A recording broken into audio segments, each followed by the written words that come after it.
Hello, everyone, and welcome to English Pod. My name is Marco. My name is Catherine, and today we have an upper intermediate level lesson about something very technical. We're talking about marketing strategies here today. That's right. Today we have an upper intermediate lesson at the office. That is the category of this lesson. And we're basically talking about marketing, a marketing plan, and a lot of technical words around this part of business. All right, so let's take a listen to today's dialogue, and we'll be back in just a moment to talk about what's going on. Okay, everyone, let's begin. I called you here today to evaluate our marketing strategy during this recession. I wanted to re-emphasize our corporate mission of aiming to give our customers the best coffee and service in a clean and welcoming atmosphere. Several other shops have been reducing their prices for their coffees, and they are drawing in more customers. Why aren't we doing the same thing?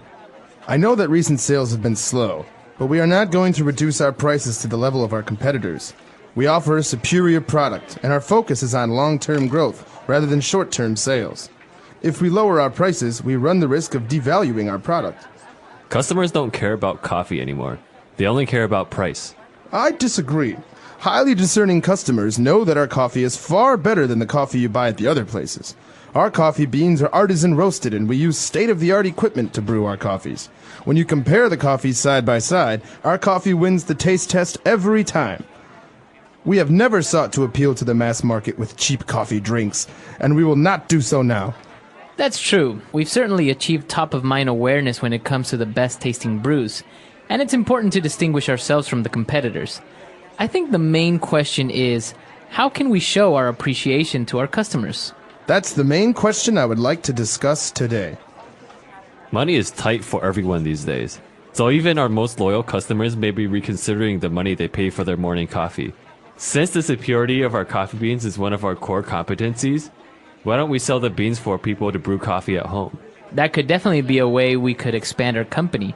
But would we be undermining the essence of the company that way? Let's brainstorm some more ideas and do some research. The customer always comes first, and what the customer wants, the customer gets. Maybe it's time we started selling coffee beans.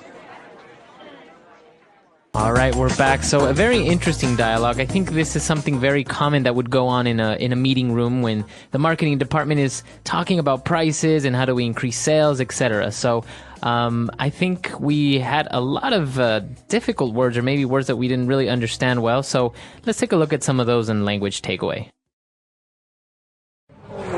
Language takeaway. So the first word on the top of our list today is recession. Anyone looking at the news this year or last year probably knows what this word means, but let's talk about it anyway. What is a recession? That's right. So everyone was talking about the recession, and basically it is a noun. All right. And it means that people don't have enough money like before. And so consequently, services are decreased. People aren't buying as much. So there is a lack of commerce going on in a country, a region, or a city, etc. All right. So basically in economics, you have these different cycles. It's not like the economy is always the same. And so sometimes when there's not enough money, we call it a recession, and we can say, hey, I don't have much money to spend right now. We are in a recession. So that's a very common way to use the term. That's right. So as you said, it's an economic term, and many consequences because of this lack of jobs. It's just, as you said, a cycle. And so apart from a recession, that's why they are brainstorming to see how they can increase sales despite the recession. They also talked about their customers and that their customers are highly discerning. All right, so this word, discerning, comes from the verb to discern. And it's a really important one because it means to be able to tell the difference, to understand the difference between two different things. Okay, so let's say we have 2 cups of soda. I'm very good at tasting things, so I can discern the difference. I can discern the difference between these two. I can say one is Coca-Cola and one is Pepsi. Okay, so to discern is to be able to tell the difference or to notice the difference between many things. And so obviously you are a discerning person. All right, or you have discerning taste. This means that you're very good at telling when something is high quality and when it's not high quality. Okay. And well, talking about discerning customers who know what they want. And so they talked about their coffee beans, and it's one of their core competencies. Okay, so this is something you might actually hear in education as well as in business. Something is your competency if you are able to do it. All right. So I am able to write Chinese characters. It's one of my core competencies. Okay. So that's something that I'm able to do. So I consider it one of these central or important abilities. But you always talk about competencies within the context of some area. So my language skills, or in this case, at a company, we're talking about making a coffee. One of the company's core competencies is making their coffee beans. That's something they're good at. That's right. And core, when we talk about core, we talk about the center. We talk about one of the most important things. That's right. Okay. And, well, for the last word that we've prepared to you on Language Takeaway, we talked about them worrying that, selling the coffee beans might undermine the essence of the company. To undermine. Okay, this is a really important verb, and you'll hear this a lot actually in TV shows and especially in dramas. Say he's undermining my authority, or he's undermining my power. This means that someone is challenging it, or someone is kind of taking it away from you. Okay, so to undermine is to, as you said, challenge or try to take something from you, very sneaky, in a sneaky way sometimes. That's right. So, for example, if I'm the president of a country and someone is trying to take that away from me, someone is trying to be the president and trying to take down my government, he is trying to undermine my power. Okay, very good. So, 4 keywords there on Language Takeaway. Now we're going to move on to Fluency Builder, where we prepared a lot of nice and very good phrases. Fluency Builder. All right, so on Fluency Builder, why don't we start up from the beginning of the dialogue when they were talking about the prices of the coffee and that other shops have reduced their prices, and so they're drawing in more customers. All right, so the key here is to draw in. This is a phrase. Most people will know the word to draw, to make a design on a page. But to draw in has a very special meaning. It means to attract. Okay, so you want to attract more customers. You want to bring them into the shop, so you're trying to draw them in.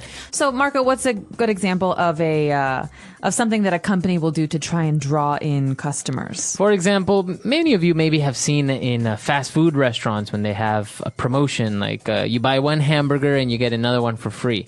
So that's maybe one of the strategies that they're trying to do to draw in customers and maybe not make money, but give people the opportunity to taste their good food. That's right. All right. So the next phrase we've got here is a little bit different. It's talking about the kind of product that they have. They're talking about their coffee beans, and they say that they're roasted and that they use state-of-the-art equipment to brew the coffee.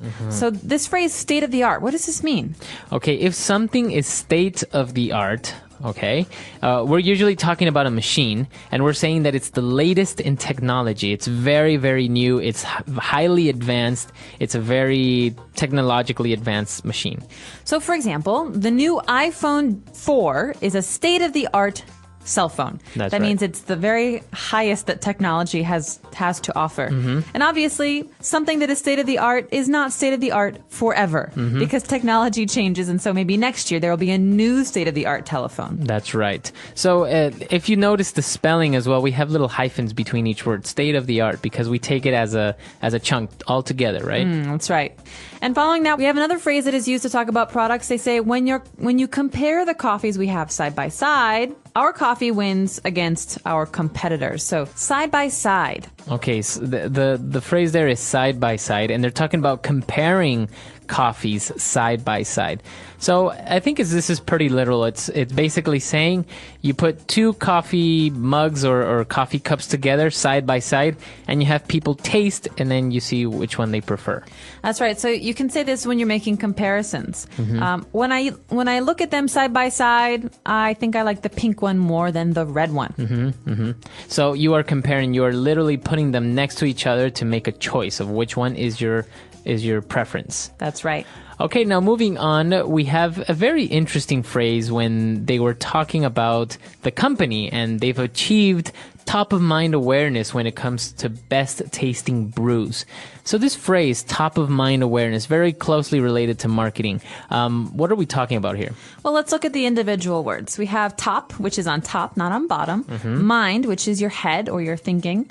And awareness, which is the way that you see things. And so let's take a guess here and say that when I think of a category of product, like coffee, for example, what is the first thing that comes into my mind? That's right. So it's actually a very cool game that you can sometimes play with friends. Basically just say, okay, when you think of coffee, what is the first brand that comes into your mind? Starbucks. So that, for example, shows that Starbucks has put in you a certain top of mind awareness. You associate coffee with Starbucks immediately. Right. You don't say Costa Coffee, you don't say Coffee Bean or any other brand, right? No, definitely. This is a way for you to really test what companies, what corporations have the most effective marketing, because obviously they're the ones who make you think of this thing, right? That's right. Starbucks has tons of marketing campaigns. That's right. So it's actually very interesting. So you can say top of mind, or you can say top of mind awareness. You can say Honda has great top of mind among their clients. Or Ferrari has great top of mind among luxury vehicles. That's right. Okay. And now for the last phrase, when we talked about money again, this is a very nice colloquial way of saying that you don't have a lot of money, or money is very scarce right now. All right, so the phrase is money is tight. All right, so you know the word tight. You can hold something tightly, or this belt is tight. I'm gaining weight. But in this case, money is tight. That's a phrase we take as a chunk, and it means, like you say, Marco, I just don't have much money right now. So money is tight right now. Now, it's interesting because you can say it, money is tight, and then the subject. Money is tight for Bill right now. Or you can say Bill is tight for money at the moment. So you can switch it up depending on where you put the subject, towards the end or in the beginning. That's right. So usually you hear the phrase, money is tight right now, or money is really tight, just kind of on its own. And it's a way to say, I don't have much cash. That's right. Okay, so we've taken a look at a lot of words and phrases here. Let's listen to our dialogue again, and we'll be back to talk a little bit more. Okay, everyone, let's begin. I called you here today to evaluate our marketing strategy during this recession. I wanted to re-emphasize our corporate mission of aiming to give our customers the best coffee and service in a clean and welcoming atmosphere. Several other shops have been reducing their prices for their coffees, and they are drawing in more customers. Why aren't we doing the same thing? I know that recent sales have been slow, but we are not going to reduce our prices to the level of our competitors. We offer a superior product, and our focus is on long-term growth rather than short-term sales. If we lower our prices, we run the risk of devaluing our product. Customers don't care about coffee anymore. They only care about price. I disagree. Highly discerning customers know that our coffee is far better than the coffee you buy at the other places. Our coffee beans are artisan roasted, and we use state-of-the-art equipment to brew our coffees. When you compare the coffees side by side, our coffee wins the taste test every time. We have never sought to appeal to the mass market with cheap coffee drinks, and we will not do so now. That's true. We've certainly achieved top-of-mind awareness when it comes to the best-tasting brews, and it's important to distinguish ourselves from the competitors. I think the main question is, how can we show our appreciation to our customers? That's the main question I would like to discuss today. Money is tight for everyone these days. So even our most loyal customers may be reconsidering the money they pay for their morning coffee. Since the superiority of our coffee beans is one of our core competencies, why don't we sell the beans for people to brew coffee at home? That could definitely be a way we could expand our company. But would we be undermining the essence of the company that way? Let's brainstorm some more ideas and do some research. The customer always comes first, and what the customer wants, the customer gets. Maybe it's time we started selling coffee beans. All right, so going back to top-of-mind awareness, let's test what brands are in your head. Okay, so for example, when you think of a luxury sports car, what do you think? Ferrari. You mentioned it before. Or Lamborghini. But you said Ferrari first. Yes. When you think of a brand of cigarettes, what do you think? Camel. Okay, this is an American brand. I don't think it's found very commonly in other places. They have it in Europe. It's very popular. Oh, really? In Europe. Yep. Okay. What about when you think of computers, what do you think? For some reason, IBM. Even though you don't own an IBM. I don't, but I grew up around the IBM, revolution. Okay. See, this is interesting. So actually, it doesn't always work that way, that because you have a brand in your mind, it doesn't necessarily mean that you will purchase it when in the future if you have the power to. But at least you are aware of the brand and you recognize it, and the chances are that you will buy it. That's right, and you're gonna be familiar with it when you read about it, or when people talk about it. So, for example, I own a Mac computer, Apple. But when I think of computers, I just think of IBM because we used to say, remember, IBM compatible. Nah, that's right, IBM compatible. Because before it was usually just Mac. Everything was for Mac. Mac or IBM. And then all of a sudden it's PC or Mac. Right. Actually, that's interesting, though, because if I say, what do you think of when you think of, what brand comes to mind when you think of MP3 players? Apple, the iPod, right? You probably think iPod. That's probably one of the most famous ones. But maybe if you ask somebody about 10 years ago, when you think about a music player, what do you think about? The Sony Walkman. The Sony Walkman, right? Or the Sony Discman. That's right. Had both. It was like I had a Walkman. It was bright yellow. So this is really interesting. This is the way that you see more or less. You can start to realize what brands are in your mind, and maybe unconsciously, even you may not even be a smoker, but maybe some sort of cigarette brand will be in your mind, or maybe you don't even really like sports cars, but you will have a sports car brand in your mind. I'm very curious to hear what you guys have to say, because obviously the brands that we're aware of are dependent on where we come from and the marketing campaigns in our home countries. That's and right. Also our age. I was a teenager when I had the Sony Discman, so that made an impact on me. But let's throw that out to you guys. Let us know what you think of when we say, luxury cars or MP3 players or computers. Or maybe even basic things like detergents. Like, for example, if you ask somebody in the United States, they might say Tide. But if you ask somebody in South America, they might say, I don't know, Omo. It's some type of brand. So this is also very interesting to see what your local brands have been doing. That's right. So let us know what you're thinking. We're on EnglishPod.com. We hope to see you there. All right. Bye. Bye.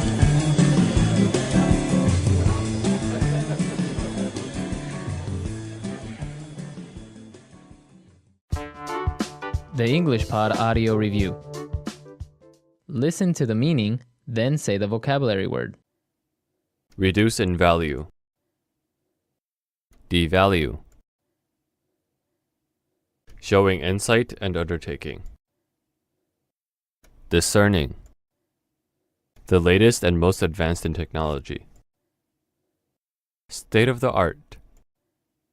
Showing realization and perception. Awareness. To subvert or weaken insidiously or secretly. Undermine. Let's try that faster. Showing realization and perception. Awareness.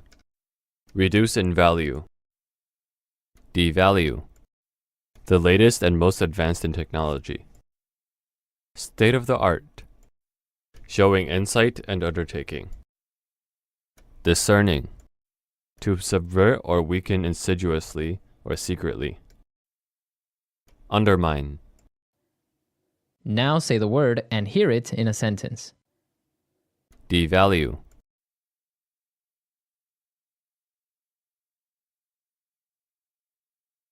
How can we make our service more accessible to the masses without devaluing our product? Devalue.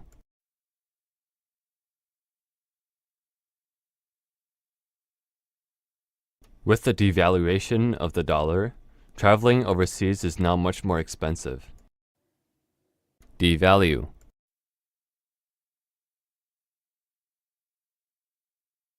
Many luxury brands never have sales for fear of devaluing their product.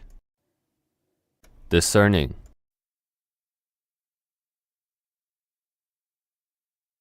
To the discerning shopper, quality is always better than quantity. Discerning.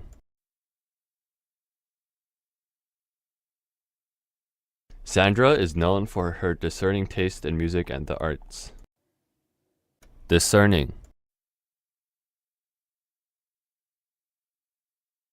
The discerning drinker knows the difference between this wine and the cheaper wine. State of the art.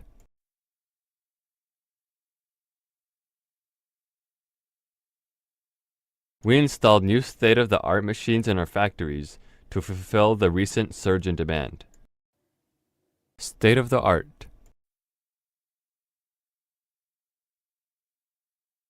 This company uses the most state-of-the-art technology to make their computers. State of the art.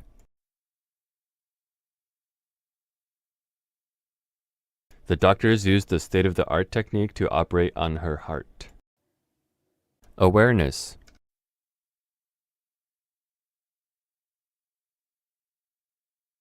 How can we achieve top-of-mind awareness in our field if we don't distinguish ourselves from our customers? Awareness.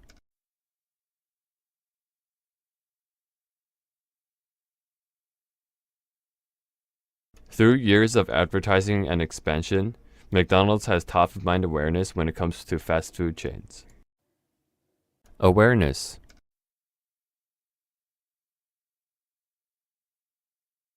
Marlboro has top-of-mind awareness around among cigarette companies. Undermine.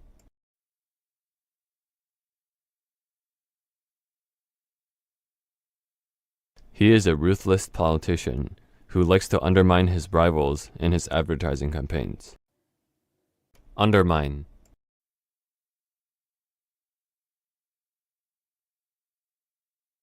Your unthoughtful actions are undermining the legitimacy of this organization. Undermine.